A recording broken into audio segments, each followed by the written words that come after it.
How many kids here, or how many people here want a job when you get done with school? Don't worry about it. Nice. How many are looking for a job in accounting when you get done with school? Sweet. All right. How many already work in the accounting industry? Anybody? All right, here we go. Anybody else? All right, this is the lady you want to talk to. Oh, you guys over here, yep. These are the people you want to talk to. See what it's really like outside of the classroom. It can at times be different. I can tell you that. I think we're gonna go ahead and get started. My name is Jeremy Fogelquist, and I am a nonprofit audit manager at Clifton Larson Allen, which is a public accounting firm.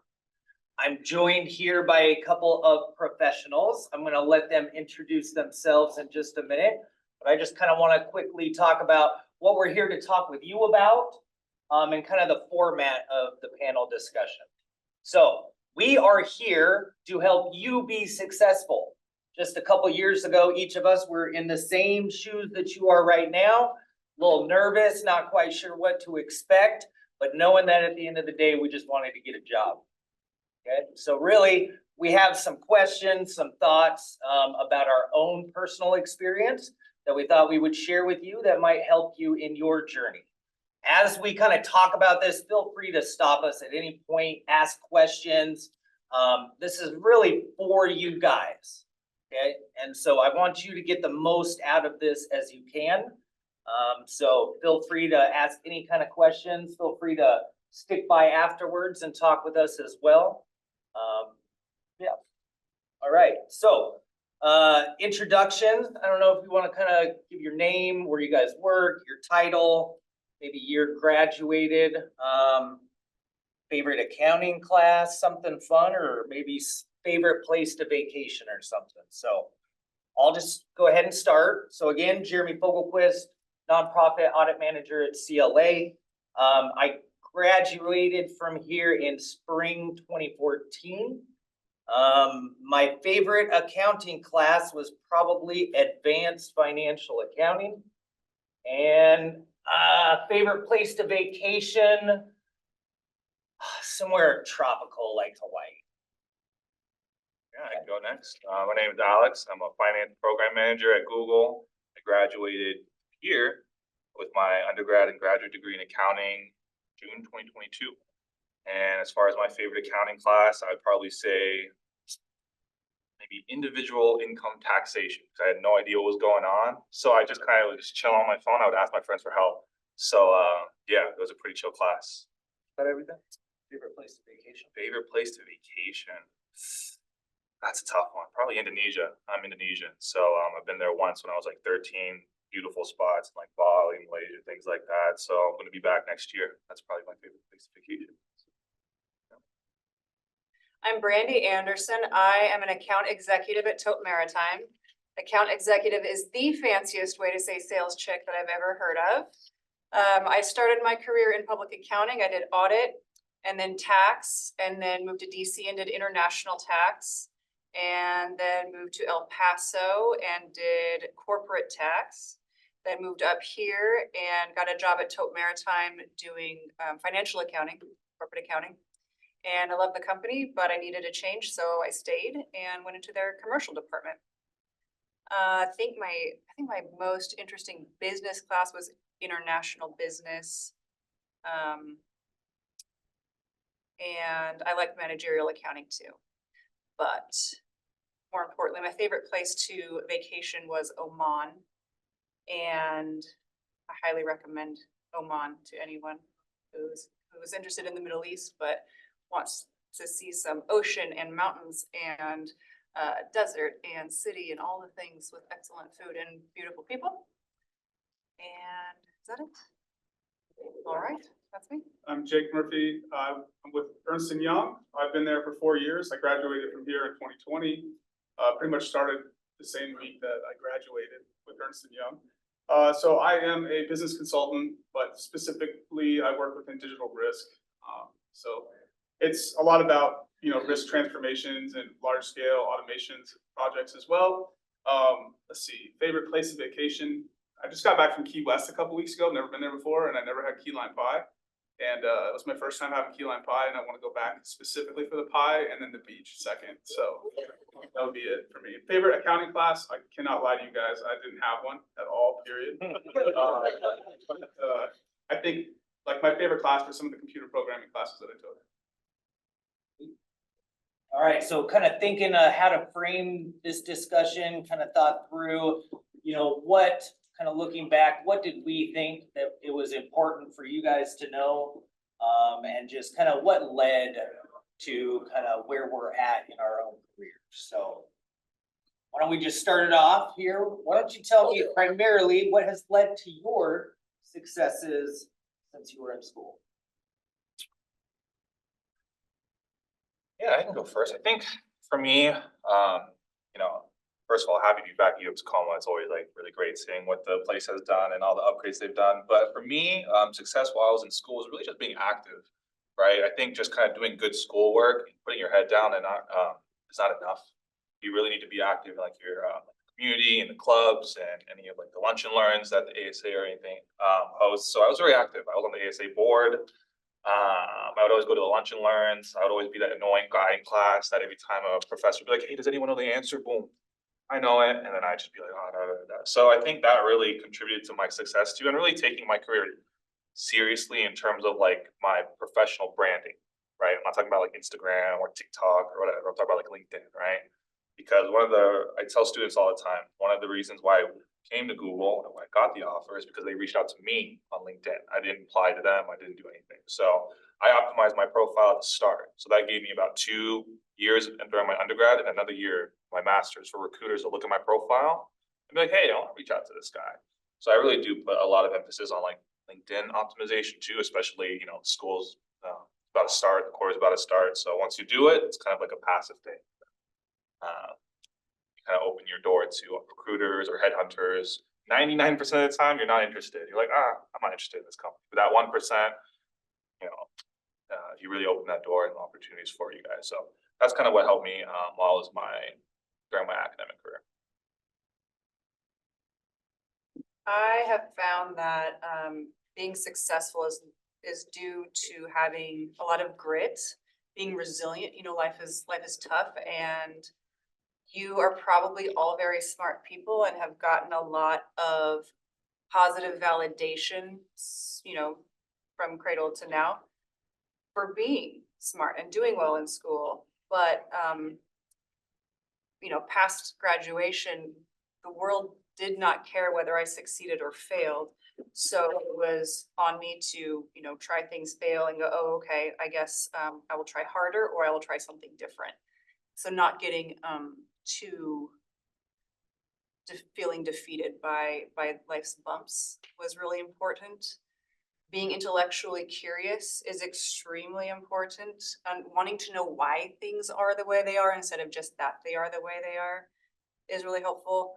And then I would say networking is really important, because a lot of the jobs I have gotten or routes I have taken were because of someone that I knew who believed in me or saw something in me and thought something would be good for me that I might not have known about otherwise. So I think those 3 things are really important. Yeah, I will say your network, I say this all the time, like your network is your network. So it's all about who you know out there, honestly, it really is. And go off of Alex, right? Sorry. Yeah. Okay, just want to make sure. Because we haven't met each other before this, except for we have before. But go off what Alex said. So I would definitely, what helped me out was I'm a veteran. I served in the infantry for 10 years. And so for me, it was scary coming to college, period. It was like scarier than going to war. But over there in that building right across the street, there's the Veterans Resource Center. And so I was able to be a part of that club. And at first I didn't want to be a part of it. I was kind of standoffish. It was like, I don't want to talk about old war stories or wear combat boots and, still live the good old days. But it was more than that. Once I just took my own barrier down and went in there and started talking to everybody. And it really helped me kind of explore more things. So I, was active with a lot of other clubs on the campus as well. Just getting to know a lot of people, because, when you go professional, wherever you go, public, private accounting, however you want to do it, you're going to be working with people from all sorts of different backgrounds, and they're not always going to be you. So they're gonna be different than you in many different ways. And knowing how to talk to them and work with them on a daily basis is crucial. I mean, it's like one of the biggest barriers. Like, no one wants to sit in a cubicle. I know we don't do that per se anymore, but no one wants to sit in a cubicle with somebody who like they can't even talk to. You know, and it might be hard for a lot of people to do, you know, just to randomly have a conversation with somebody, but if you can get in the habit of it, or just try it, maybe once a month, once every 6 months, talk to some random person, or, you know, go through that process, it'll get easier, and then it'll be a lot easier for you to introduce yourself when you get hired at a new job. And then you can network your way around within that industry too. You know, that is a lot to say, but additionally with that is staying dedicated to your craft, whatever it's gonna be. If you wanna be an accountant, be an accountant. If you wanna be a finance major, go be a finance major, you know? Just put yourself to it and dedicate yourself to it, because there's a lot of noise out there and it'll distract you from what's important to you. But ultimately, it's what's important to you. It's not, you know, I hate to say it because there's probably some influence, but it's not what your mom and dad want, or it's not what your friends want, or it's not what's cool. Because I was in a really cool job in the military and did a lot of really cool stuff, but now I don't do that at all. So it's hard for me to dial that back a little bit. But then at the end of the day, I realized it's not about what's cool or whatever. That, you know, it's about what's important to me. And for me, it was my family. And like, I chose accounting because it had a lot of structure in it, and there was, you know, it's a pretty safe industry. We've gone through some semi-recessions, right? And you know, I'm still standing, and you know, just want to think about that, put that in your mind too, is job stability too. So I know that was a lot, but there's a lot more coming, so. All right, well, I think accounting is cool, so I don't. Kind of thinking back to what I knew when I was first a student. I mean, I got to the School of Business, and then I realized there's like 3 routes. So I didn't know much when I got here. And even within the accounting, I think I really only knew there was for sure taxes and audit to do. Didn't know much else. Didn't know which one I would like more, or really thought I wanted to do. But I figured a good question would be, what do you wish you knew while you were a student that would have helped your professional development? I think I can take this one first. So, yeah, I think for me, what would have helped while I was a student? So for those that know me, I did 4 internships during my academic career, all audit. I'm not trying to like, you know, audit's better than tax, whatever, but I really wish that like when I first came into the business school, kind of same to what Jeremy was saying, I thought it would be audit and tax. Those were like career paths when I chose accounting. I had no idea that there was like these finance, like rotational programs at Microsoft, or Google was hiring for their accounting analysts. Like I had no idea about that other side of accounting. I was very used to just audit, tax, maybe a little bit of consulting. So I really wish that like at the beginning, I kind of diversified my internships, especially when I started as like a freshman or whatever, right? I wish I did audit, tax is okay. So it's okay that I didn't do tax, but I wish I did like data analytics. I wish I did like a business consulting. You see what I mean? Just really diversifying your portfolio, because at the end of the day, education, like, you know, your degree, the internship experiences and the volunteer, the leadership experiences that you guys build will be a foundation of your career when you start your job, right? So then I really wish that I could grab like, oh, I wish I did that data analytics, because right now I use SQL every single day. And before I started my job at Google, I had no idea what SQL even meant, right? I thought it was just like a random acronym. So yeah, my point basically is just really diversify your experiences. If you do have the opportunity to do internships, unless you really know what you want to do, try to diversify your experiences so you have a pretty good foundation, because, you know, jobs can throw a curveball at you left and right every single day, right? It's not what you expect. Every day is a new battle. So that's what I would say. Tax is cool, I don't care. If you think SQL is awesome, check out minimizing a global tax burden, my friend. Okay. I wish that I valued and understood how to ask better questions. Because looking smart is fun, but it's not nearly as important as learning. And people who you want to work for, people who are invested in developing their staff and you as a person, are not going to look down upon you if you ask a stupid question, because that gives them a barometer of where you're at and how you need to grow. So, when I started in public, I started in a non-traditional time, so I didn't have a lot of peers to bounce things off of. And people mistook my confidence in myself and general approach to work as knowledge, which was incorrect.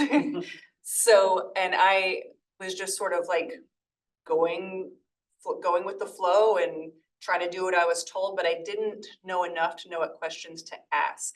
And that skill, while simple, is really, really important, especially when you're beginning. I think it's not, kind of, again, what Alex said, so. I thought accounting was audit and then tax, and that was really it.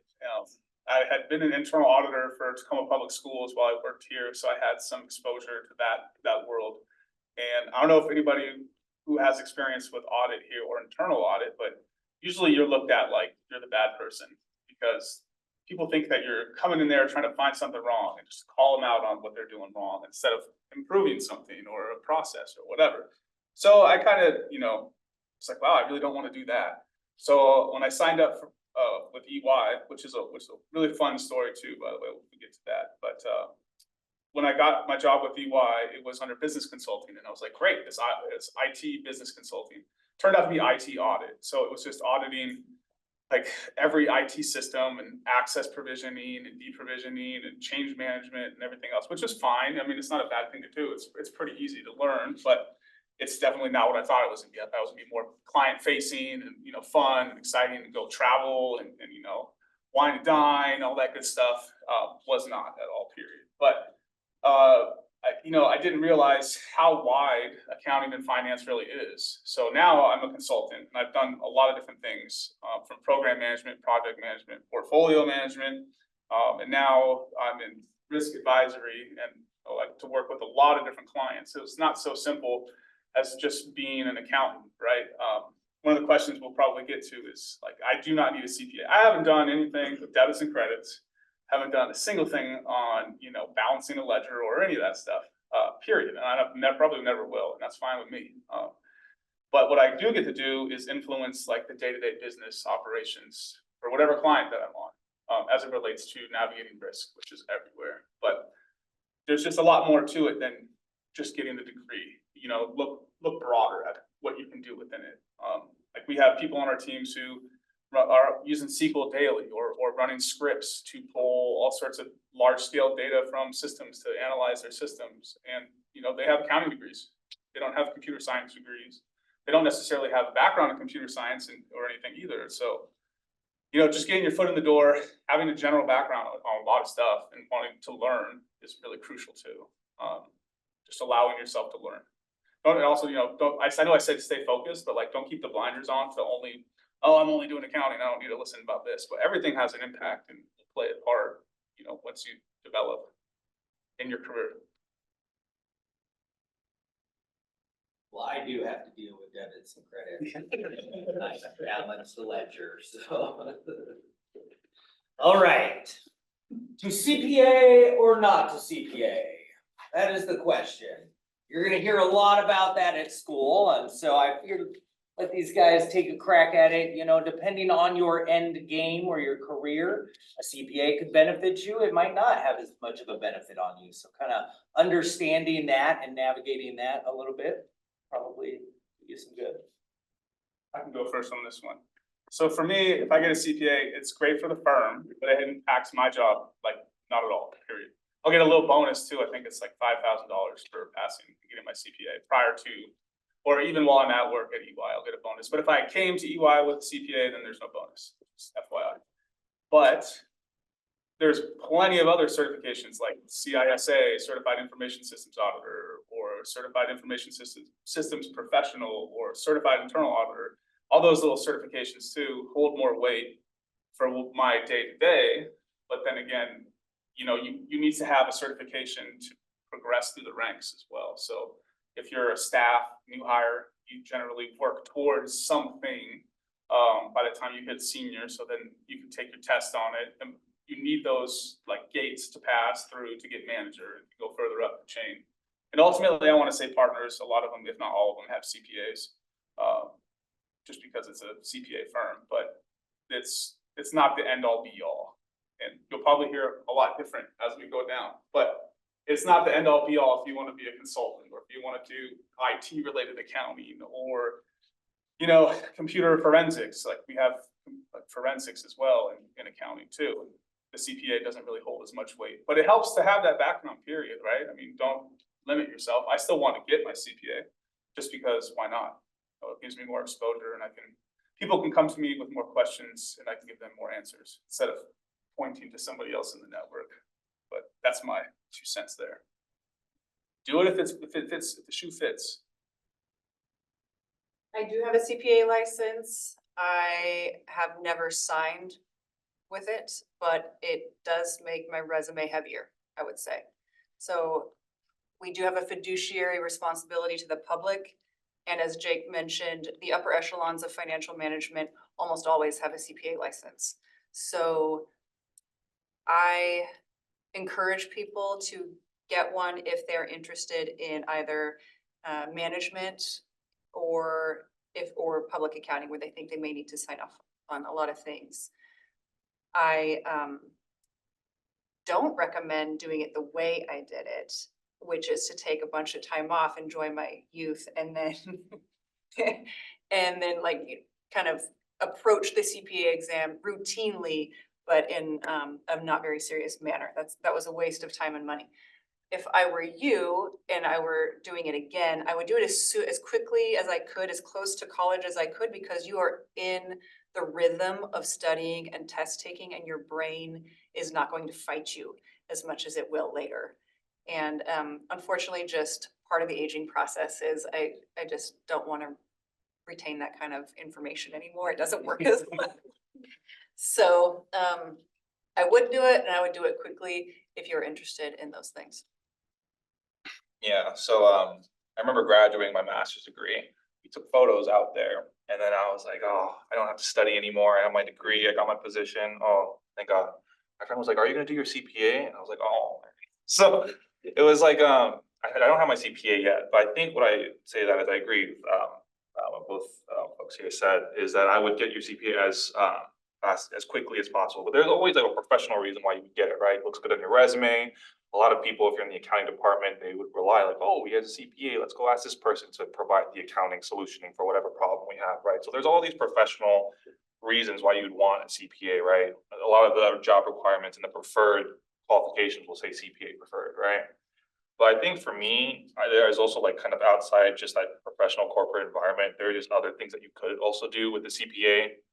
So like for some context, I thought Google was a great first step for my career. But I know that at the end of the day, I kind of want to exit corporate as fast as I can and just be my own boss, right? So one of my friends, he's a CPA, he does tax, and he makes so much money. He has like 900,000 clients, and every single season they'd be like, hey, can you do my tax return? This dude makes bank.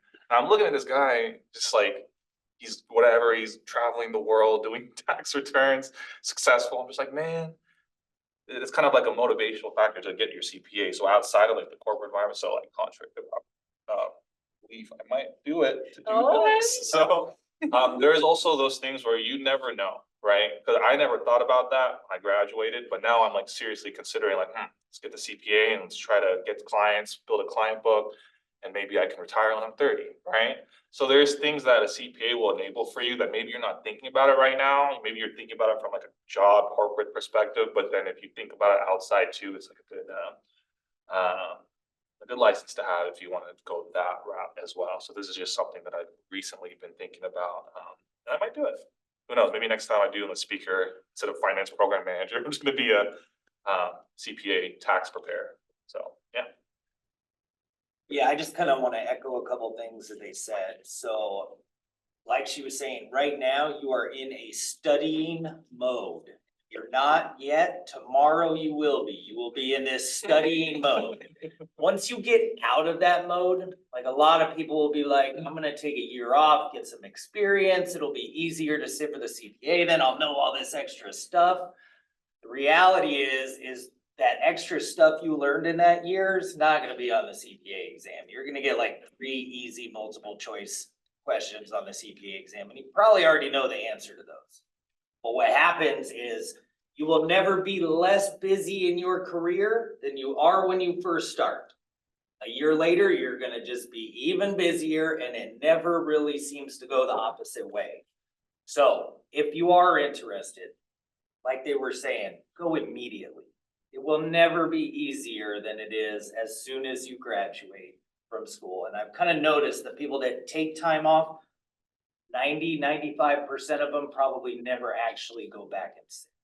Some people do, some people figure that out, but it becomes more difficult.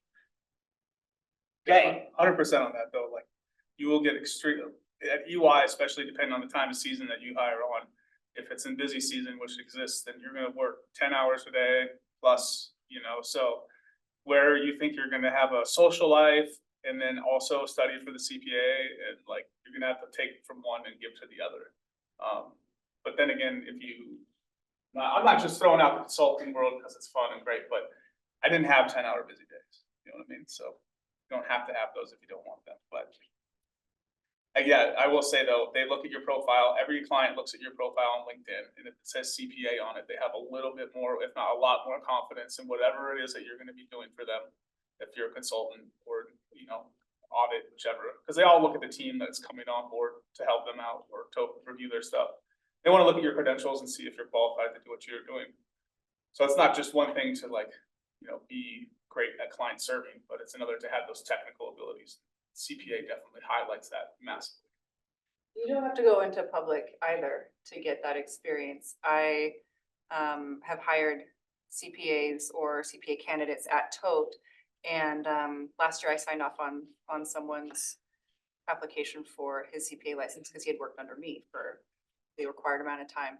And I mean, we were a serious department. We do a lot of serious accounting, but it's not the same environment as public. So if that isn't what you think is for you, that doesn't mean don't get a CPA license. You can do a lot of different things with that.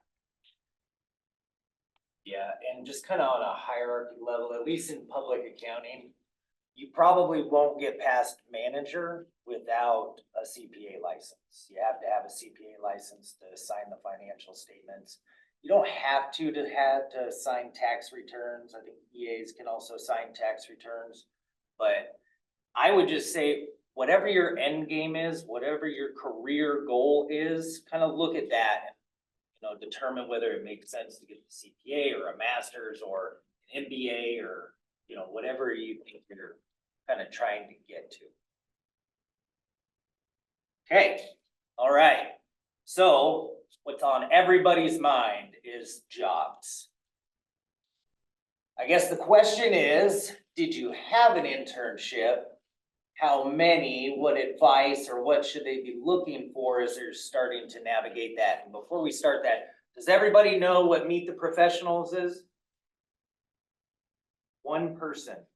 They'll probably get the job, 2 people. So in a couple days, they're gonna have an event here where a bunch of employers come down and you can go in. I forget the name, William Phillip Hall or something. You can go in and bring your resume and talk to the employers and look for internships.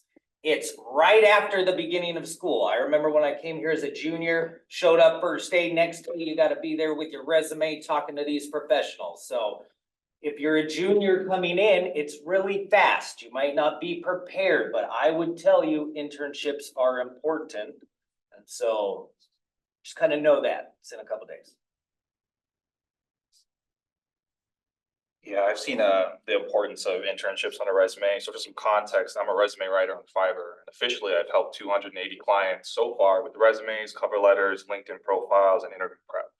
And it's extremely difficult to really, even if you have a top-notch resume, bullet points are crisp, format is nice. If it's just like, if you don't have internship experience, especially as a student when you graduate, it's extremely difficult to get a job. So I've witnessed a few times where I really had to work with the client to, you know, get them to get even just the interview, right? So that's kind of like on the internship side and why it's important. what should you look for in an internship is really kind of like the experiences you're gonna gain, and also to just broaden your, I don't know, horizon, broaden your vision to other internships, right? Because I think for me, one of the things I regret is not applying for like the Microsoft rotational program, Google rotational program, Amazon has one too. It was always Big Four, or even outside of Big Four, it was like, you know, the other companies that had audit or tax. And I would say if you don't have internship experiences, don't be picky. But if you have like 2 or 3 and you have a lot on the table, don't try not to get comfortable with just the same one, like how I did. Try to really get experiences in different fields, because you never know when they can help you. But yeah, that's what I would say for this.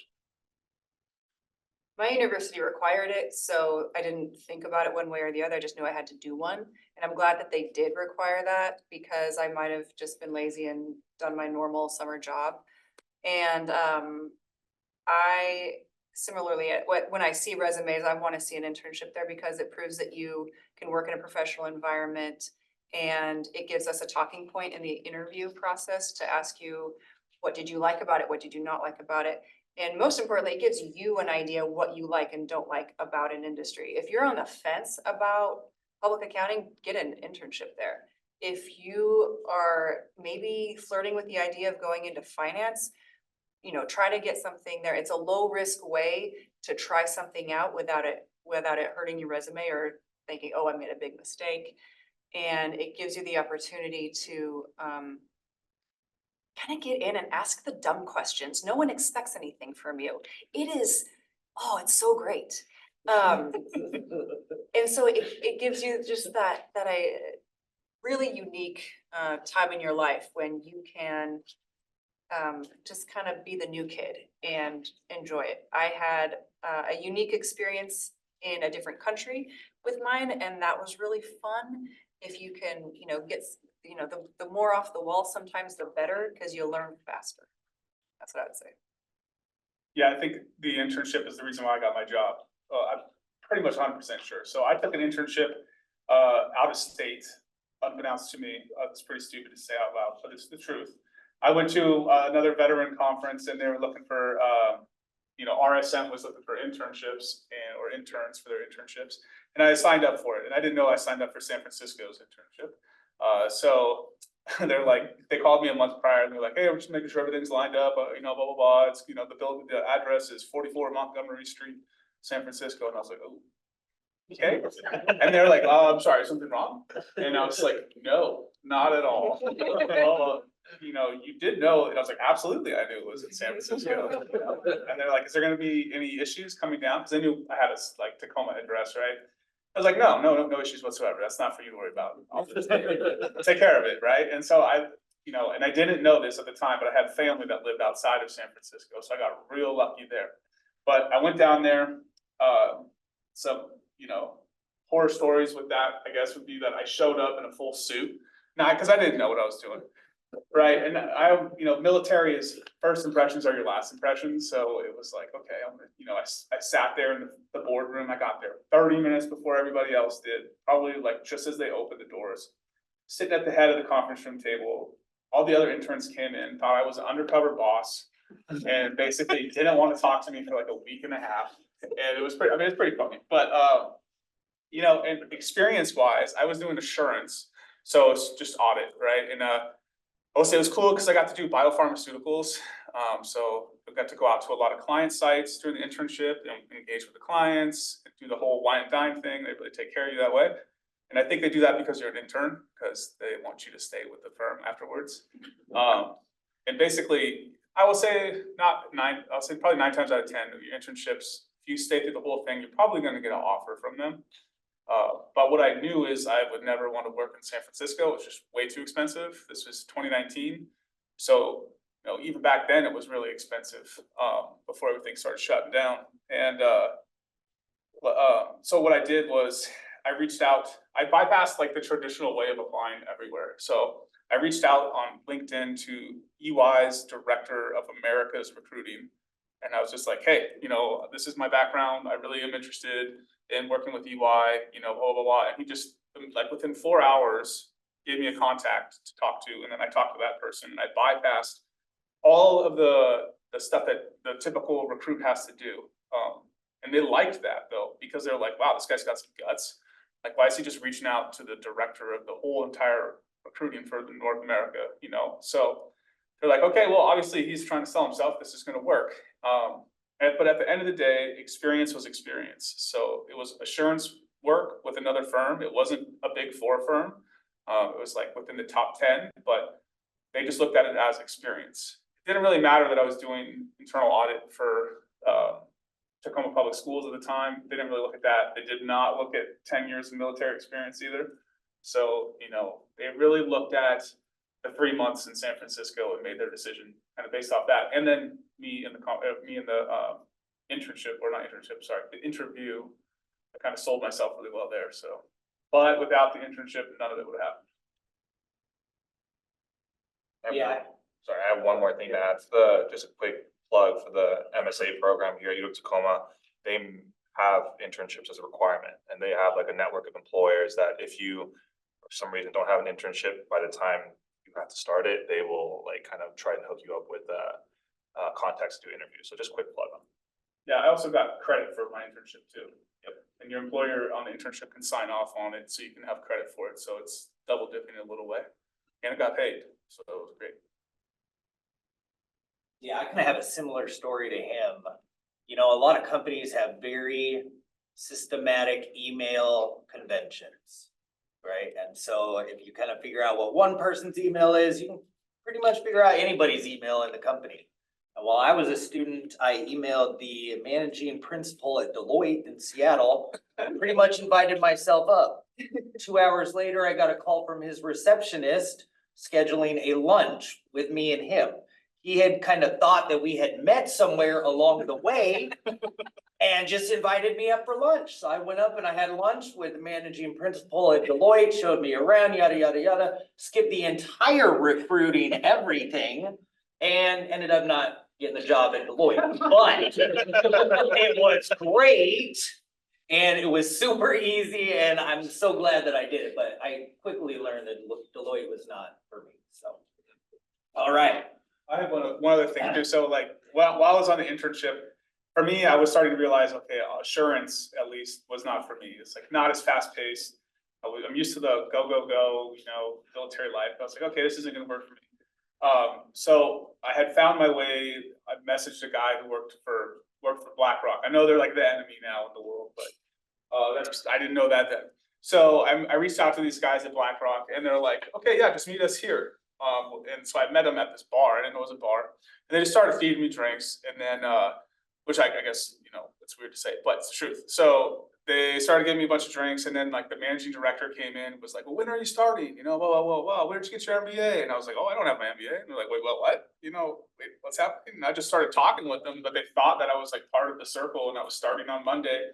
They were going to give me like badge access and just, it was just crazy. But it all came from just taking the leap of faith and just messaging them. I was like, well, what's investment banking? Like, I'll talk to these people. And that they just assumed because I reached out to somebody that I was, you know, had gone through the process. And then they were like, all right, well, let's get you on this guy's team. Oh, you're going to want to avoid Larry, you know, or whatever it was. And it was interesting. It was a lot of fun. Didn't pay for any drinks, but it was pretty fun to just like interact with those people and figure out who they were and like outside of the normal day, which was interesting too. But I did that while I was on the internship. And then the internship, like they found out and they kind of got mad about that.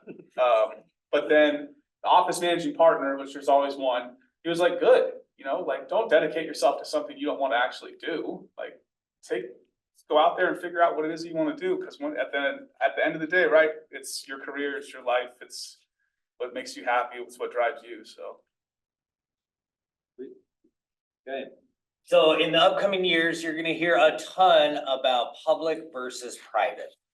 Public and private, Big Four, public accounting, a lot. You're gonna hear that a lot. Okay, so, you know, we got some people here with public accounting experience, private experience.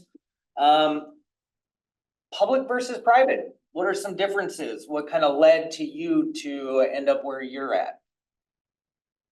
I'll start this time. I wouldn't say public or private. I have done both. And I'm glad that I did public first because it changes the way you think in ways that are useful. And I don't think you necessarily need Big Four. I worked for RSM McGladrey and they are not Big Four, but they are a large global firm. And I have worked for small firms and the work is effectively the same. The scale can be much different, but audit particularly teaches you to receive the information that you're given and then prove it in a professional manner. And trust but verify, sort of, I suppose, to cut it down. But that is so useful for every other thing personally and professionally that it sounds very simple, but it's really been great. And then you can take that experience and apply it to private industry, and private industry tends to respect people with a public background for that reason, I think. So I would say both, if you want. Yeah, just to expand on that point, a lot of the hires we have at Google, they prefer Big Four candidates, but even just like global accounting firms in general, because they really value that experience that you gain the first 2 or 3 years as like a staff, senior, maybe manager. But one of the things I wanted to highlight as maybe like a difference, private versus public, is that at least for me, so I'm very niche here at Google, is anytime we have like a product launch or a project launch, let's say, do you raise your hand, does anyone know what YouTube Sunday Ticket is? 1, 2, couple folks here, yeah, you get to like, I don't know, it's like a subscription that you get to buy and then you get to watch NFL games on YouTube.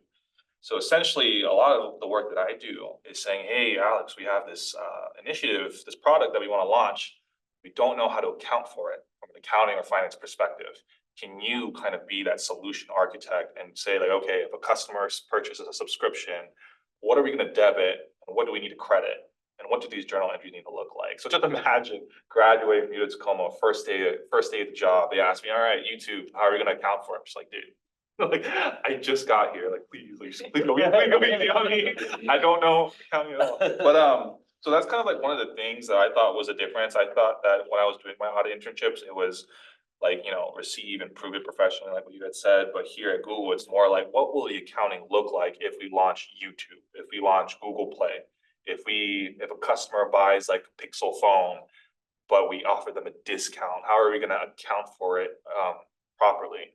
And then from there, once we provide that kind of guidance, then we have to make sure that our engineering teams are coding that guidance properly, right? So we have coordination with our eng teams, a lot of teams, and then finally we do UAT, which is user acceptance testing. Let's say I give them the answer, here's how we should account for it.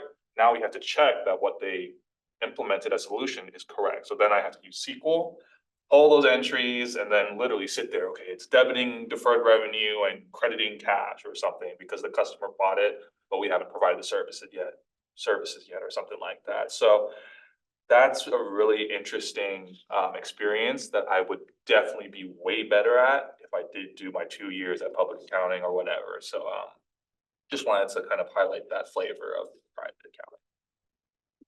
So I've been in public accounting the whole entire time.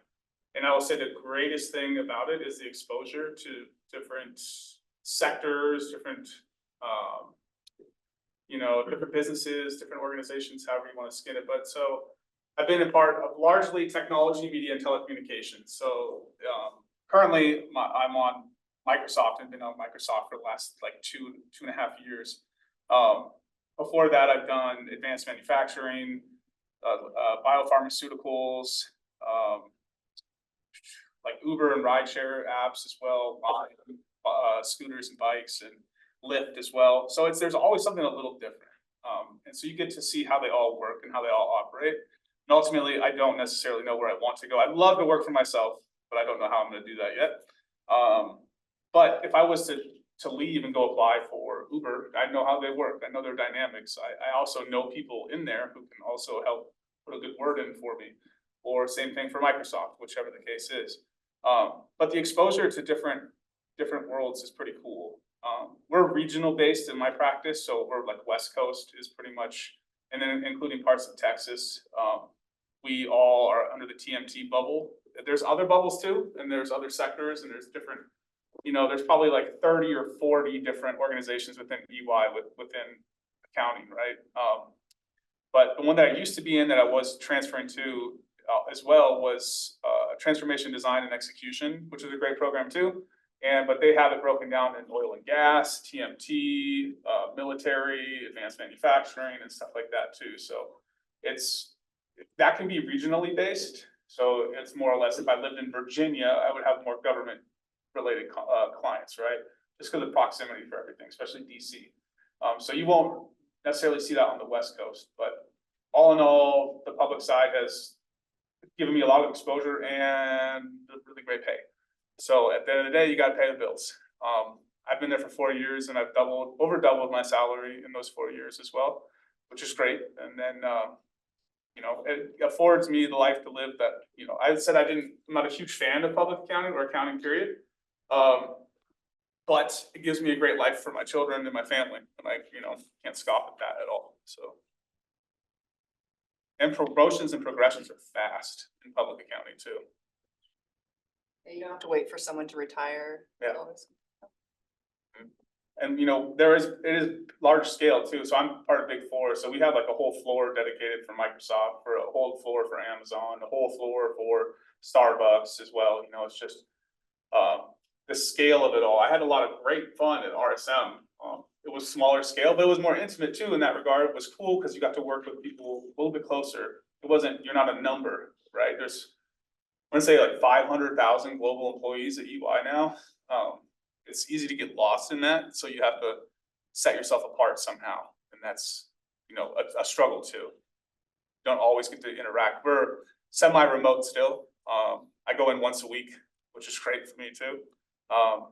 But that's not the case for every other team as well. Some teams come in 5 days a week, some teams don't at all. Other people live in Idaho and never come in and just telecommute, which is great. But it's not one size fits all, right? Yeah, I think if I were to add on to that, it'd just go back to kind of what your end game is. I think if you have Big Four on your resume, you can pretty much go anywhere and do anything. If you want to be controller, CFO or something at a Fortune 500 company, it's going to be pretty tough to get there without some Big Four experience. Not impossible, but employers definitely kind of credit that experience a little bit more. So, yeah. Okay. All right. I'm going to kind of combine two of these questions into one for this next one, but what are employers looking for when they go to hire students for internships or for jobs? And how can students make themselves more marketable? I can do it. We're always hiring. We're hiring like crazy right now. Let me know. I do get a little kickback from that. Won't take it. But, we're looking for personalities. A lot of our department is personalities. We're not saying that we're only hiring personality hires, but everybody who's going to graduate with an accounting degree or their undergraduate, you know, they have a certain level of technical skills and abilities, and then you'll build on those depending on where you're going to go. But do we want to work with you? Like, do you want to go get coffee with this person on a daily basis? You know, we look at a lot of that too. It's how you interact with not only the client, because we're client facing, you know, don't ever forget, we're client facing always. But how do you interact with your team?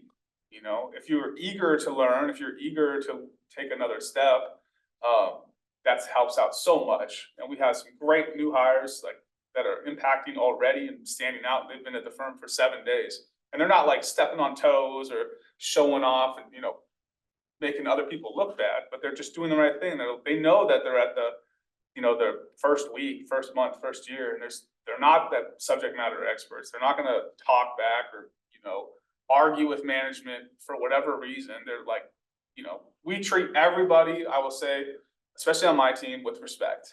It's just bottom line is, you know, we're all humans. We all have our own things we're going through. We all have our own struggles. So keep that in mind always. And we respect time because that's the most precious thing we have. But, you know, it's how well we get along. you know, and you might not, I'm not saying you have to get along with everybody, because it doesn't work, but you know, even just the appearance of getting along, the eagerness to learn, the eagerness to succeed, to want to be at the front, to want to be, you know, at the tip of the spear for certain things. We do a lot of AI work, and people who want to do work with AI and design AI capabilities and help AI capabilities. Like we want those people. We want people who want to make a difference, and you know, it's not necessarily about the money, but it's a nice thing to get the money too. And who know they're going to work some long hours. Sorry. I'm off the box. My email.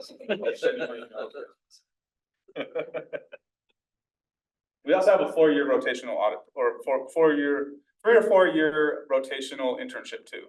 So it's somewhat new, but you can go through tax and audit and consulting and then figure out where you want to go from there. So we do good things with excellence, and so I look for people who take pride in their work, who seek excellence in what they do. And because there's not a lot of turnover, we are a close team, and cultural fit matters quite a bit. You have to play well in the sandbox, really. You know, if you're the brightest person to ever graduate from UW, but you're abrasive and people don't like you, it won't work out. It's just, you know, you have to be able to interact, and because you have to communicate how smart you are, you have to be able to present the things that you know to other people. How well you do that does matter. And when it comes to looking at resumes, you may not have enough experience for this to be an issue, but I'm very wary of people who are somewhere for like 6 months to a year routinely, because that tells me that they may not be good at working with other people. So it's easy to, you know, put your head down and really do well in school, but go to the networking things, put yourself out there, feel awkward. It's fine. It'll get easier, and it'll help you with those interpersonal skills that are key for a rewarding career. Yeah, just kind of going what y'all said is, I think one of the things, at least, because I sit on a floor where half of my floor is finance and the other half is recruiting. So all of like my resume help things that I always funnel it through them first before I show my clients. One of the things that they look for really is, and I didn't say this word for word, but like my interpretation of what they said is, can I sit in a conference room with this person for 40 hours, right? So it's not all about just your personality, but really how you kind of present yourself, even during the interview or before the interview too, through your resume is also super important as well. So one of the ways that I think students can make themselves more marketable, there's like 2 things before the interview. Before I even know what your face looks like is obviously the resume, right? Can this candidate clearly communicate to me their impact throughout these roles in the context of what they did, how they did it, and the results of what they did, right? Are there metrics somewhere where I can clearly define their impact in a clear and measurable way? Then there's the interview part, right? Is this person going to show up in shorts and no t-shirt on? In that case, probably wouldn't interview this person. Or are they going to have like a nice first impression? I think Jake, you said it, first impression. Bullshit thing too, like I said, I'm at Microsoft, right? So I went to the client site for the first time not too long ago. It was a couple years ago, and I was close to a full suit, and people looked at me like, I'm never gonna, who's this guy? Like, I'm not talking to this, as they walked by in flip flops, you know, t-shirt and a hat, and I'm like, just got a haircut, and wearing, you know, pressed jacket and everything. So it's a lot of it, your appearance has a lot to do too. Yeah, 100%. Yeah. So yeah, I mean, those are kind of like your typical things too, in terms of making yourself more marketable. And also one is just like interviewing. Like if someone asks you a behavioral question, I think the STAR method is like very, very, very important too, because you might have achievements galore throughout your career, but if you're not able to communicate what was the situation, what was the task, what were the actions you took to resolve that task, and what were the outcomes of that, your actions, right? If you can't communicate that to me, then not me, I'm not a recruiter, but if you can't communicate that in general, then it's going to be very difficult for employees to consider you, because again, when people are reviewing your application to decide if they want to hire you or not, they're not watching a video recording of you interviewing. They're writing down notes, right? So that's one thing that candidates don't really realize. Maybe they do, but they don't think about it, is that they're taking notes. And at the end of the day, we're going to send that hiring package to a committee to review. So it's not necessarily what they say, what you say, it's what they write down. So if you have a structured approach in communicating your answers to these interview questions, it makes it easier for hiring managers to write down exactly what you did, send it up to the hiring manager, and boom, do the job, right? Or you don't, but I don't know. But yeah, that's kind of my 2 cents. One other important thing for me is do not lie. Do not put on your resume that you have advanced Excel skills if you are having trouble inserting a column. For example, it's really, we'll figure it out. You know, and when they do, it will be really uncomfortable if an essential part of your duties you have inflated to a degree that you cannot match. So it's okay to be wrong. It's okay to not be quite enough. When someone sends out a job description, that's their wish list. You don't have to meet all those requirements. But what you cannot do, especially as accountants, is do not lie. Are any of you guys directly involved in the hiring process that you're? I used to be. I have a question. Do you guys look at people's social media or Google potential applicants or someone you're considering for a position? Well, not social media, I mean, if you want to bucket LinkedIn to social media, it's getting a little bit like that. But we looked at LinkedIn a lot. Haven't really looked anywhere else. Try not to, because that gives me a bias as well. Like what you do in your personal life necessarily isn't my business. So I don't want to get biased off of that. I try to stay away from everything and just get my first impression from you and work with you to determine who you are. I mean, because my social media presence, it's like working out stuff and building cars, but it has nothing to do with accounting or, you know, what I do at work. So people will be like, what's this guy about? This is, you know, doesn't look like a fit, but I look at LinkedIn for sure. And if there's a professional photo, which they're doing headshots here, I would highly recommend. Same, I looked at LinkedIn, but I try not to. HR discourages us from, they'll do the pre-screening. They don't want us to do much of that because they don't want us to have any preconceived notions before we go in.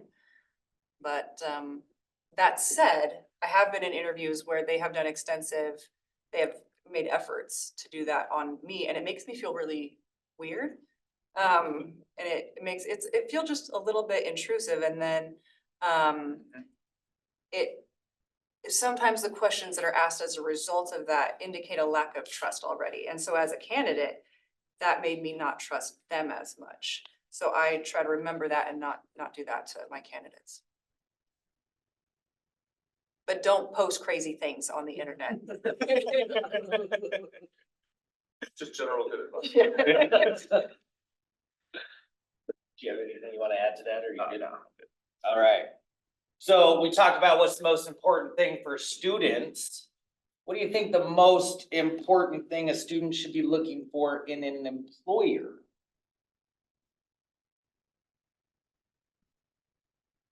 So for me, I found that the easiest way to do it is because everybody is like social media is one thing and then reality is another, right? Same with LinkedIn.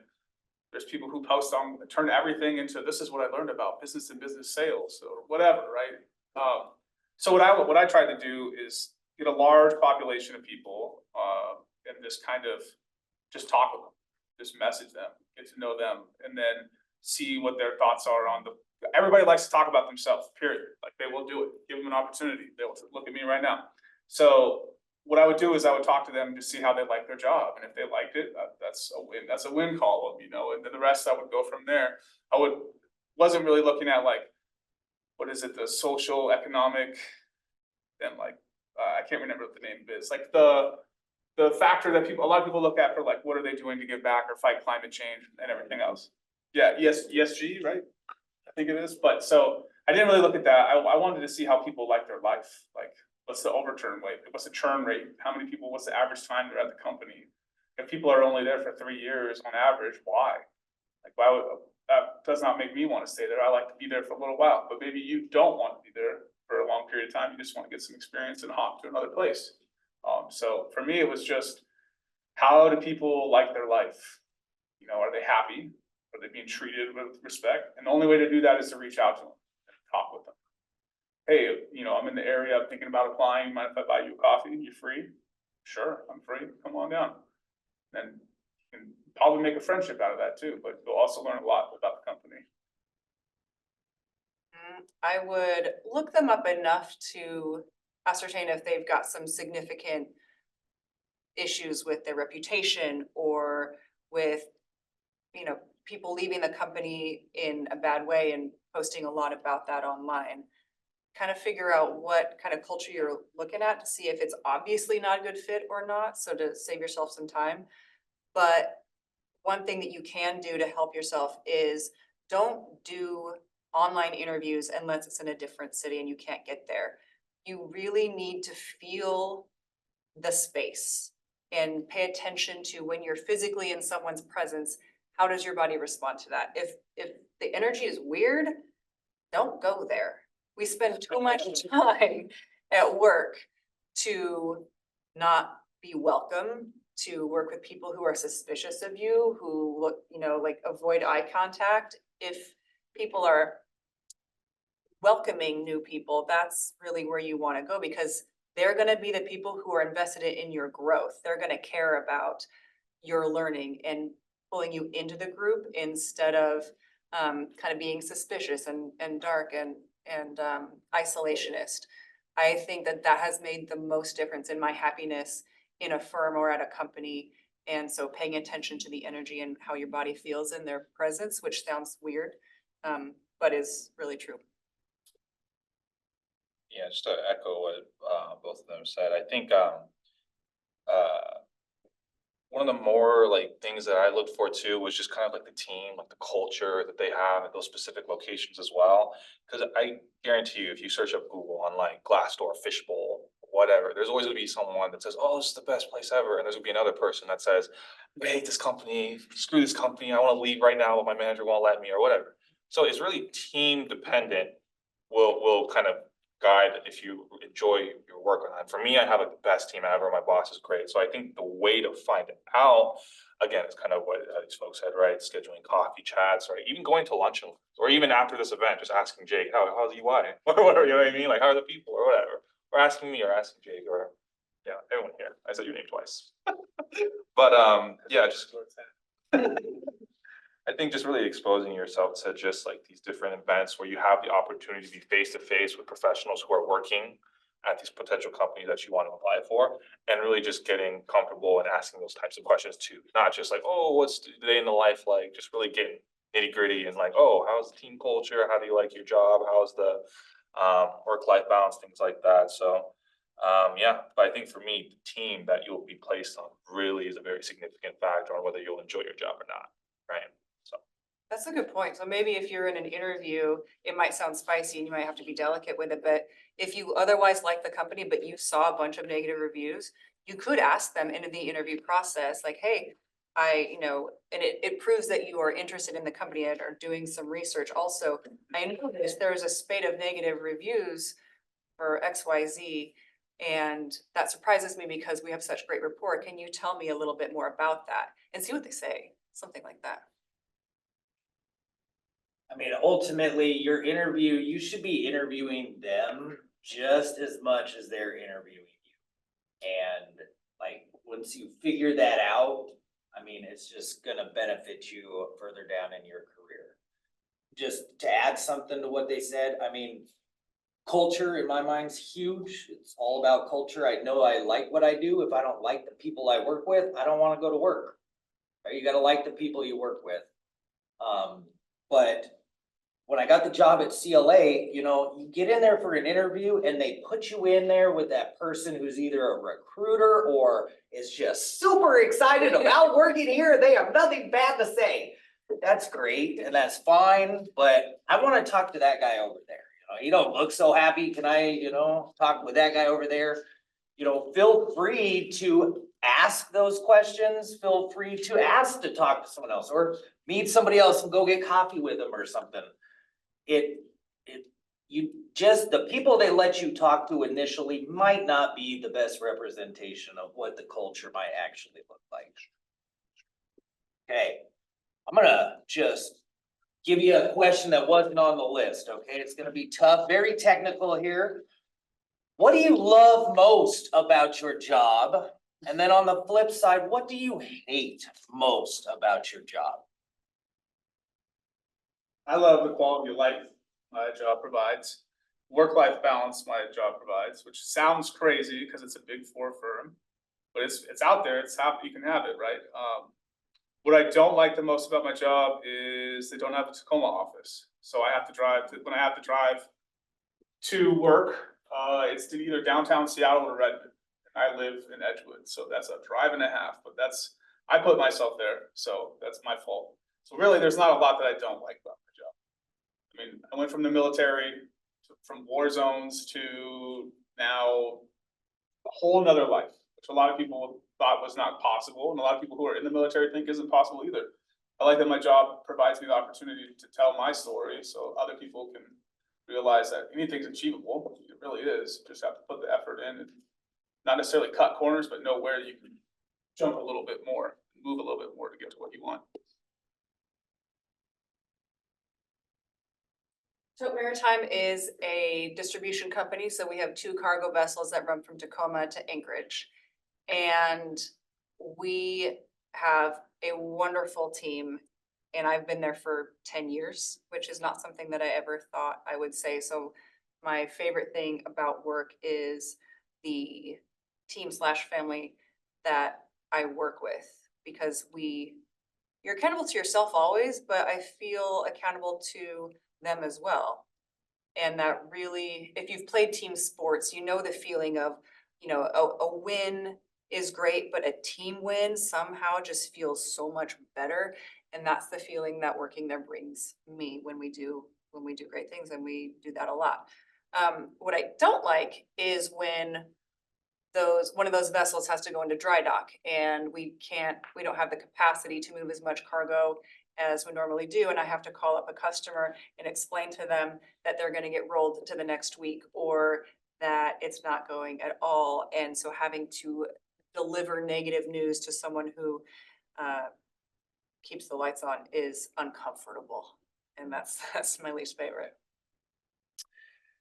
Where do I even start? Things I like about Google. Free food, love those. I love the to-go boxes, so I don't have to buy dinner. Love the massage rooms there. What? Those are nice. You don't have that.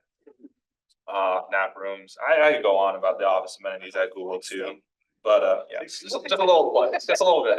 I don't want to go too crazy though. I don't want to be guys jealous. But yeah, I mean, obviously, like the amenities at the offices at Google are great. They really want you to work productively, and they facilitate that by kind of like, spoon feeding you or making sure you have cool things to do, like game rooms, or if you want to change of environment, you go sit by the window and look at the water. I don't know. Office amenities for sure is the one thing I love. I think the second thing is, I mean, even across the board, it's not just like specific to any company, but I'm surrounded by a lot of smart people that know what they're talking about. You know what I mean? So there's no faking it, right? And I'm always learning. It's fast paced in the sense where we're always doing some project based. So I'm always moving, and there's always something new that I'm learning. And then number 3, I think it's cool to have like an impact on like our, I don't know if customers is the right word, maybe our users, because I got to work on products like YouTube. I got to work on a bunch of like form of payment enablements in several countries. So people could pay using their own FOP or FOP, right? So I think it's cool. It's like, oh yeah, YouTube Sunday Ticket, I worked on that, or whatever functionality, I worked on that. So I think that's cool. But I think one thing that I don't like or was a challenge or like hate about Google is kind of like navigating ambiguity. So there's going to be so many times throughout my career, even today, right now, where my manager or someone will give me an assignment and I have no idea how to do it. Absolutely zero knowledge. I know as much as you guys. And then there's like, okay, go figure it out. Go figure it out. We have an exec meeting about this next week, make a slide deck. I'm just like, oh man. So like every week I feel like I'm about to get fired, right? Because I have like this, I have like this deliverable. I'm just like, I have no idea how to do it. So at first I was just like, well, counting my days, right? But then over time, I got to learn how to navigate this sort of ambiguity. Okay, let me still set up meetings. Let me do research first. Let me see if something similar has been launched in the past. What do they do?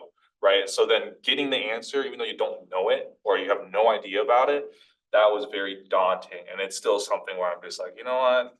Maybe I should just do something else where it's like clear cut, I know what to do. They don't throw me a curveball and I'm just questioning my appointment for the next 1 or 2 weeks.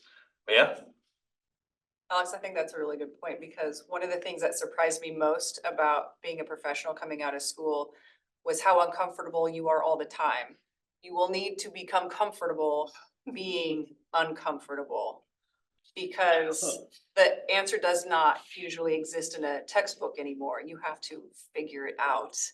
And your senior or manager or partner does not have the time to hold your hand 24/7. So yeah, get used to that. It's okay to be uncomfortable. It's okay to say you don't know. Remember that. That was a tough one for me too. I will say that aligns perfectly. For me, it was imposter syndrome was a big one for me. But then after a while, I realized like I'm not the only one, and getting comfortable with who you are, right? But then I started reaching out to other people too, and then pushing back a little bit too. Like if I didn't, or if I was over capacity, like I knew I couldn't take this next piece on. If I didn't say something about it, they're just gonna assume that I have it and I can do it. But if I don't speak up about it and or say, look, I get what we're after here, but I need a little bit more clarity on X, Y, Z. Okay, if not, is there anybody who I could talk to? Maybe the manager or the senior manager or whomever doesn't have time to tell me, but they can say, yeah, go talk to, you know, whomever, and then I can go reach out to them, which helps with the whole network is your net worth, so. It's a good way to make friends too, because the newbie next to you doesn't know either. Yeah. And if you say it, they'll learn too. A lot of people are afraid to raise their hand and say that they don't know what it is. And then that's when you get overburdened and overworked and then just kind of burnt out, you know, and they don't know when to say no. That's a tough one. And spiritually, mentally, emotionally, it feels okay to work hard if you're getting something from it. If you're learning and growing, somehow, for me personally, it doesn't feel as bad. But if you're just working hard and you don't know why, that is soul crushing. You don't want to do that. don't work on assumptions. That's one thing I learned early on. I would be too scared to raise my hand and be like, oh, is this the right answer or is it this one? Or like to clarify. So I would just do my work assuming like, oh, I think it was like this, and then it would just bite me later. So I definitely learned to clarify right then and there. So I don't work based on like something I think is right versus something I know it's right. So That carries over to class too. You have questions in class, ask. Like the only dumb question is a question not asked is pretty true. If you don't know what you're doing or you're not sure if something doesn't fit, ask the question, because it's gonna keep moving. That train's gonna keep going. Class is gonna keep going. They'll leave you behind. Remember, you're the ones paying them. Tell them that they work for you. they work for I know as an auditor, I go into a client, the client thinks I know what I'm doing. The client thinks I know the answers to all the questions. The client doesn't know that I literally probably don't know half what they're even talking about. And then if they start using jargon or something too, you know, it can get very confusing. My advice would be, don't say you know something when you don't. It's gonna come back and get you. And luckily, you only have to learn that lesson once or twice before, you know, it's kind of steadfast in your mind. So don't be afraid to tell people you don't know, or that's a great question. Let me get back to you. That's my default on everything. So That's good. yeah, Use that just a having a lot. little response, something like that, will do you some good. We only have 3 minutes left. Does anybody have questions? Does anybody got something you guys want to ask the panelists here? Yes. First of all, I want to thank you for being here and also with like providing the experiences on like being and going through internships, because I think it's just made it shifted that perspective from like, oh, I need to do all of these and everyone's gonna know everything already, and it's like more, now it's more like, okay, I need to ask the dumb questions and ask those questions now because that's the perfect time to do so. And my first question would be for Alex with like, you know, when you mentioned regarding ambiguity, like, do you have a layout that you've worked out or like a sort of foundation that you've discovered over time to sort of work with that and presenting that? I do. So whenever you have a problem, you don't know how to do it, you want to see if a similar problem has been solved in the past. So what I'll do is I'll research, but I'll be like, okay, let's see if something similar, basically. So then that's because if it's already been solved, then there's already a framework. And then you rely on that framework to kind of guide you, right? Because so when I do my internal research, there's always going to be stakeholders mapped to that similar solution. So I can always reach out to, oh, hey, I have this problem that I'm dealing with. It's very similar to what you solved in the past. And I set up a meeting with them like that day. You know what I mean? So it's really important to research, find the stakeholders that could help you, and then really lead the charge yourself, right? Really getting their buy-in. Because they have no reason to help you unless you kind of convey, okay, here's the problem, here's where I think you can help. And being your own project manager. That's kind of like a high level framework that I use.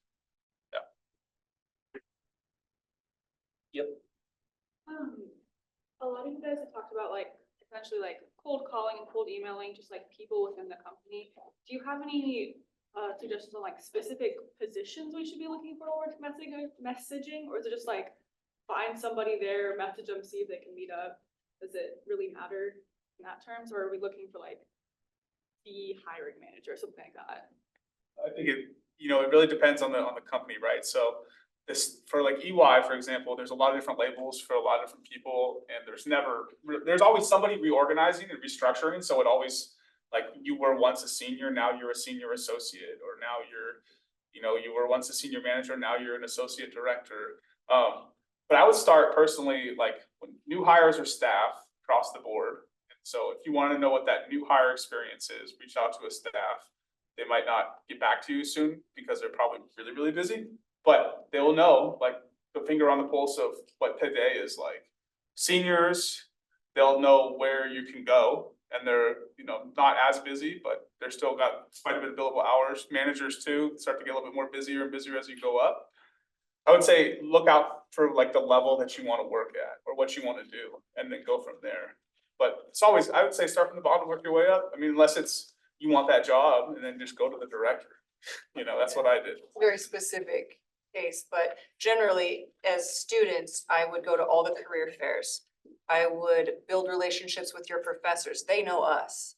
They know they know you and what's a good fit for you. And I have had professors that steered me away from some things and toward others. That's a great resource for you. And then as professionals, the finance industry typically uses headhunters or recruiters. So they will know the company and they'll know a little bit about you, and they'll do that for you.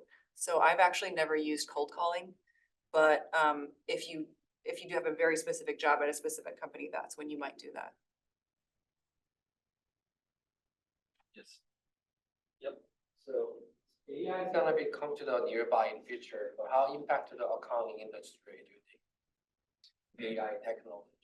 Yeah, no, so there's a lot of initiatives that Google is pushing for AI and just in general, but if you want to like focus like or double click into the accounting space, so we have a plethora of like just accounting problems and how we solved for it. And there is like an internal website that stores that data.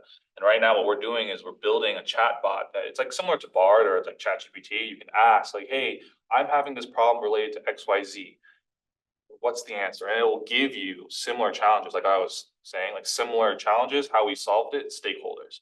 So we're actually building like a chat bot utilizing AI to kind of like sift through like the billions of rows of data to help people kind of like, streamline the research process and troubleshooting. So we can go straight into just meeting the relevant stakeholders, right? So that's just, there's a lot, but I'll just kind of double click on just that initiative. And that's really helping us guide our accounting guidance when we have to provide accounting input for various product launches. So we use there's a lot of generative AI that's out there, right? And but the AI is only as good as the knowledge base it's tapped into, what it's being fed to create that result, or whatever it's spitting out for you, whatever problem it's solving. So EY uses a lot of it as well. We've partnered with Microsoft on this as well, but EY's internal one, it looks at like SEC regulations, internal policies, and everything else, kind of helps steer your answer there, but it doesn't take away from the human touch, because there's still the need. It'll give you like a blueprint, but not every house is going to be built the same. It's like, this is what we want it to look like, but there could be, the customer might not want the sink in that location. I know this is a really dumb analogy, but what I'm getting at is they'll steer you in the right direction, but the client might want something different. You can tell them this is what policy states, but at the end of the day, like, what they want to do might be in alignment with that, or it might have a little bit to do with something else. Also, it's real quick, AI with AI comes a lot of regulatory, compliance that they have to fit too. So if you're a publicly traded company and you're using AI to solve problems, then you have to report that. If you have to report that, that means it has to get audited.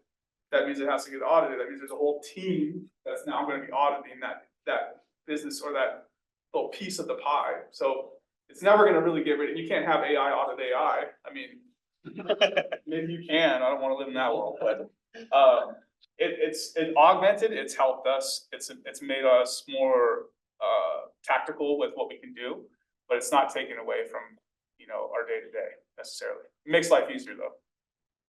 You can make slide decks like that, some pretty cool stuff. Used to take a lot of time. All right, I'm gonna stop us there. We're past time. I wanna be cognizant of everybody's schedule. I don't know about their schedule, but they might be able to stick around and answer questions here afterwards. If you guys have more questions. Happy to stay I here. am sticking around. I also have business cards on the table and some tote pens that you're welcome to. And happy to go to coffee or a Teams meeting anytime. And I know there's a networking event, 4 or something Yeah. here as well. So I encourage you guys to stick around for that. You never know where your next opportunity is gonna come from. So thank you panelists for taking your time and. Thank you all for good luck, being guys. here.